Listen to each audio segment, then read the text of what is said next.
বহরমপুরে Murshidabad medical college হাসপাতালে চিকিৎসকদের আন্দোলন চলাকালীন রীতিমতো উত্তেজনা ছড়ালো রবিবার সন্ধ্যায়। একদিকে যখন আন্দোলন থেকে চিকিৎসকদের পক্ষ থেকে স্লোগান তোলা হয় আরজিকর হাসপাতালে কর্তব্যরত মহিলা চিকিৎসকের খুনের ঘটনায় পূর্ণাঙ্গ তদন্তের দাবি জানিয়ে, অন্যদিকে তখন হাসপাতাল চত্বরে উপস্থিত রোগীর আত্মীয় পরিজনরা হঠাৎই উত্তেজিত হয়ে ওঠে। তাদের অভিযোগ, এই মুহূর্তে হাসপাতালে ভর্তি থাকা রোগীরা কোনো রকমই পরিষেবা পাচ্ছে না চিকিৎসকদের এই আন্দোলনের কারণে। স্বাভাবিকভাবে এই ঘটনাকে ঘিরে সাময়িকভাবে রীতিমতো উত্তেজনা ছড়িয়ে পড়েছে মুর্শিদাবাদ মেডিকেল কলেজ হাসপাতাল চত্বরে। আমরা যে সিকিউরিটিটা পাবো, যে আমরা নিশ্চিন্তে সার্ভিস দিতে পারবো, আমাদের ওয়ার্ডে আমরা জুনিয়র ডক্টরসরা রাতে 3টের সময় আমাদের কাজে যেতে হয়, যেখানে সার্ভিস আমরা সিকিউরিটিদের কাছ থেকে পাই না। আমরা যে মাথায় শান্তিতে আমরা যে কাজ করতে পারবো, যে সিকিউরিটি কিছু হলে এত আরটিএ কেসেস আসে, এত পেশেন্ট পার্টি আসে, ওরা ড্রাঙ্ক স্টেটে আসছে, কত পেশেন্ট পার্টি নিয়ে ঢুকছে, আমাদের যে ওখানে যে সার্ভিস আমরা দেবো ওই জায়গাটা দিতে হবে। যদি সিকিউরিটি স্ট্রং না থাকে আমরা কিভাবে ওই সার্ভিসটা দিতে পারবো? আর এটা প্রথম হচ্ছে না, আজকে আরজি করে যেটা হয়েছে এটা আমাদের কলেজে হতে পারে না, সেটা না।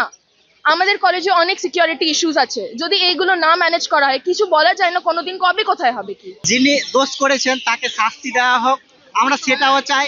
আমরা এখানে ট্রিটমেন্ট নিতে এসেছি স্যার, আমাদের রোগী মারা যাচ্ছে স্যার, একে একে মারা যাচ্ছে, লাশ নিয়ে বাড়ি যাচ্ছে সবাই। আমরা চাই ট্রিটমেন্টও হোক, আন্দোলনও হোক স্যার, এটা আমরা চাই। যিনি দোষ করেছেন তার শাস্তিও চাই স্যার। আমরা বরং আন্দোলন করছি স্যার, আমরা চাচ্ছি। তুই থেকে এসেছি স্যার, কালকে এসেছি স্যার, এখন পর্যন্ত ট্রিটমেন্ট পাই না স্যার। দেখায় না, এদিকে মমতা দিদি তো বড় বড় লেকচার দেয়, মেডিকেল করেছি, হ্যান্ড করেছি, স্ক্যান করেছি, ও করেছি, এখন মমতা দিদি এসে দেখুন ডাক্তাররা কি আন্দোলন করছে, পেশেন্ট ছেড়ে দিয়ে ডাক্তাররা আন্দোলন করছে, আর একের পর এক বাচ্চা দিয়ে বুড়োদের সব মরে যাচ্ছে। এর কি ব্যবস্থা হবে? এর কি ব্যবস্থা হবে? তো ব্যবস্থা তো ডাক্তারদের তখন যাবে দিতে। ডাক্তাররা যদি এখন মা মরতো কি বাবা মরতো, ডাক্তার এরকম কি আন্দোলন করতো? তাই বলেন সিনিয়র ডাক্তারগুলো সেগুলো তো সিনিয়র মরেছে বলে 10 জনকে মারতে দিবেন না, এটা মাথা রাখতে হবে।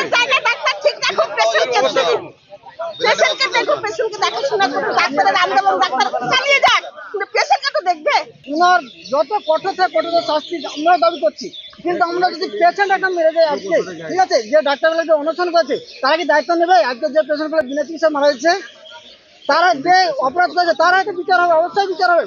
আমাদের ভারতের সংবিধানের উপর পূর্ণ আস্থা আছে, যে পেশেন্ট আজকে মারা যাচ্ছে তার দায়িত্ব কে নেবে? যে কোনো পেশেন্টের কাছে ভর্তি লিছি, ফেলি রেখে দিচ্ছি, তাই এর থেকে যদি ওরা আন্দোলনই করে, আন্দোলন করুক, গাটে তালা লাগিয়ে দেখবা, ওরা সার্ভিস করবো না বুঝছি, সার্ভিস করতে হবে না, অন্য সার্ভিসম্যান আমরা খুঁজে নেবো, ইমার্জেন্সি তালা লাগিয়ে দেওয়া হোক। আমাদের বক্তব্যটা ভর্তি বেডে ফেলি রাখার থেকে তালা লাগানো আমাদের অনেকটাই ভালো, আমরা অন্য জায়গায় পরিষেবা পাবো, এখানে পরিষেবা কোনোভাবেই আমরা পাচ্ছি না।